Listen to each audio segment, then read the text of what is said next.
Breaking news పూర్తిగా ప్రభుత్వ పరమైపోయింది. Hyderabad metro 1461 కోట్ల రూపాయలకు షేర్లను కొనుగోలుపై ఒప్పందం కుదిరింది. ప్రభుత్వంపై 13,538 కోట్ల రూపాయల రీఫైనాన్స్ బాధ్యత పడబోతోంది. హెచ్ఎంఆర్ఐ తరపున ఎండి సర్ఫరాజ్ అహ్మద్ సంతకం చేశారు. ఎల్ఎన్టీ తరపున డీకే సేన్ సంతకం చేశారు. ఎల్టీఎంఆర్హెచ్ఎల్ తరపున కేవీబీ రెడ్డి సంతకం చేశారు. ఒప్పందానికి ముందు సీఎం రేవంత్ తో ఎల్ఎన్టీ చైర్మన్ భేటీ అయ్యారు.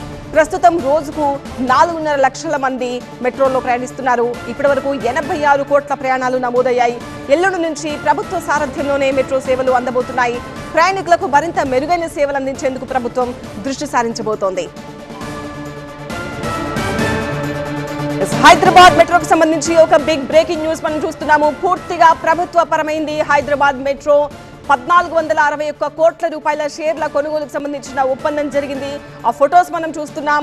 ప్రభుత్వంపై 13,538 కోట్ల అప్పు రీఫైనాన్స్ బాధ్యత ఉంది. హెచ్ఎంఆర్ఎల్ తరపున ఎండి సర్ఫరాజ్ అహ్మద్ సంతకం చేశారు. ఎల్ఎన్టీ తరపున డీకే సేన్ సంతకం చేశారు. ఇక మీదట మెరుగైన సేవలు అందించేందుకు ప్రభుత్వం దృష్టి సారించబోతోంది.